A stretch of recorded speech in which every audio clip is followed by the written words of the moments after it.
चलिए फ्रेंड्स, तो अब हम एक और एग्जांपल करते हैं। वो example number 5 of chapter number 1। Prove that root 3 is irrational number. So to prove that it is a irrational number, we have to let's assume that root 3 is a rational number. If it is a rational number, it can be expressed as a divided by b, where a and b are co-prime number and b is not equal to 0. ये आपको हर एक question में लिखना होगा, ये important है। Now squaring both side, यहाँ पे 3 आ गया, a square b square, a b square is equal to a square. ये मान लीजिए हमारी इक्वेशन 1 है।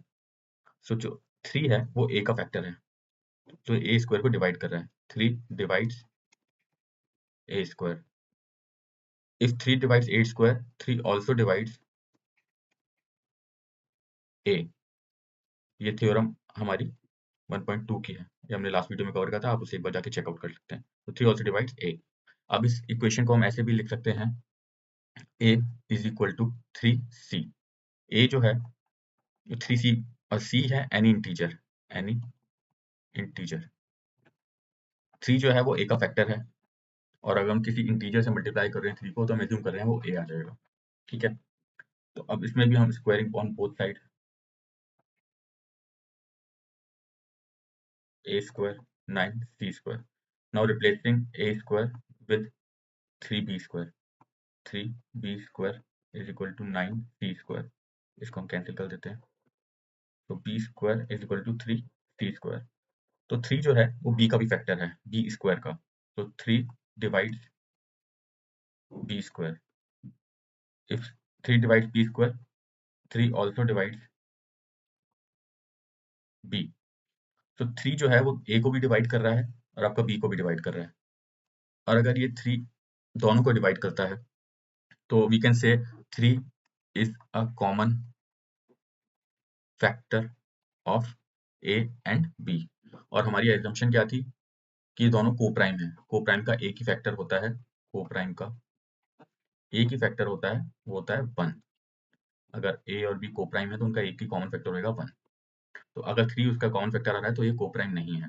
तो हमारी जो बेसिकली एजम्पशन थी कि ये ये रैशनल नंबर है, root 3 is a rational number, जिसको ए और बी में दिखाया करा जा सकता है, ये एजम्पशन ही हमारी गलत थी।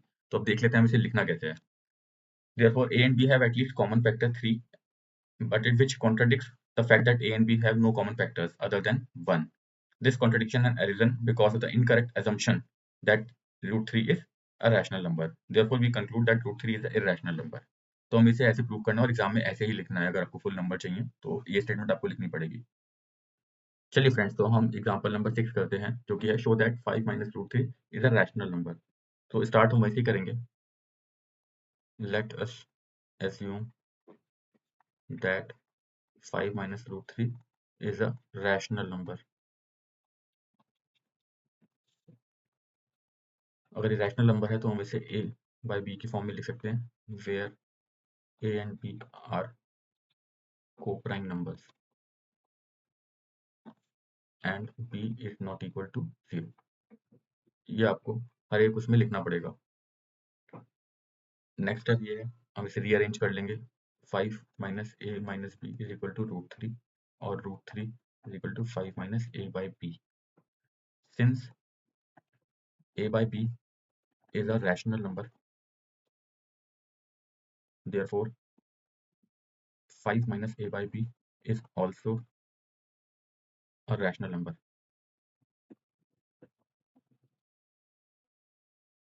But this contradicts the fact that root 3 is an irrational number. This contradiction has arisen. This contradiction is arisen because of our own incorrect assumption that 5 minus root 3 is a rational number. So we can conclude that 5 minus root 3 is irrational. इसका proof है, इसे ऐसे लिखना है, अगर आप देखना चाहें तो ऐसे देख सकते हैं, इसे नोट भी कर सकते हैं, इसका स्क्रीनशॉट रख सकते हैं। एग्जाम में आपको इसी तरह लिखना है, since a by b is a rational number therefore a minus a by b is also rational, so root 3 is rational, but this contradicts the fact that root 3 is an irrational number. This contradiction is written because of our incorrect assumption that 5 minus root 3 is a rational number, therefore we conclude that 5 minus root 3 is irrational number. तो आपको ऐसे ही लिखना है, जो important words हैं उन्हें मैंने highlight कर दिया है कि आप इसे याद रखें। चलिए अब हम आज का लास्ट एग्जांपल करते हैं, ये है example number 7, show that 3 root 2 is irrational number. Starting वहीं से ही है सारे क्वेश्चन की। Let assume that 3 root 2 is a rational number. अब अगर ये रैशनल नंबर है तो इसे ए और बी की फॉर्म में लिखा जा सकता है, ए बाई बी की फॉर्म में, जिसमें ए एंड बी आपके को प्राइम्स हैं and b is not equal to 0 है। ठीक है, अब रूट 2 इसको रीअरेंज करके 3 बी यहाँ पे आ जाएगा, इसको रीअरेंज कर लेंगे, ऐसे आ जाएगा। अब इसमें फिर से हम वही लिखेंगे, सिंस ए एंड बी जो हैं वो हमारे इंटीजर्स हैं, तो ए 3b भी जो हमारा है वो एक रैशनल नंबर होएगा, तो फिर हम उसे कहेंगे रूट 2 भी फिर एक रैशनल नंबर होएगा, क्योंकि ये रैशनल है तो ये इसके इक्वल है, तो ये भी रैशनल होएगा। फिर वो कॉन्ट्राडिक्शन आ जाएगी हमारी कि रूट 2 इरैशनल नंबर है, हमें पता है, फिर हम कहेंगे हमारी जो एजम्पशन है वही रॉन्ग है, तो इससे कंक्लूजन आएगा दैट ये जो 3 रूट 2 है ये इरैशनल नंबर है।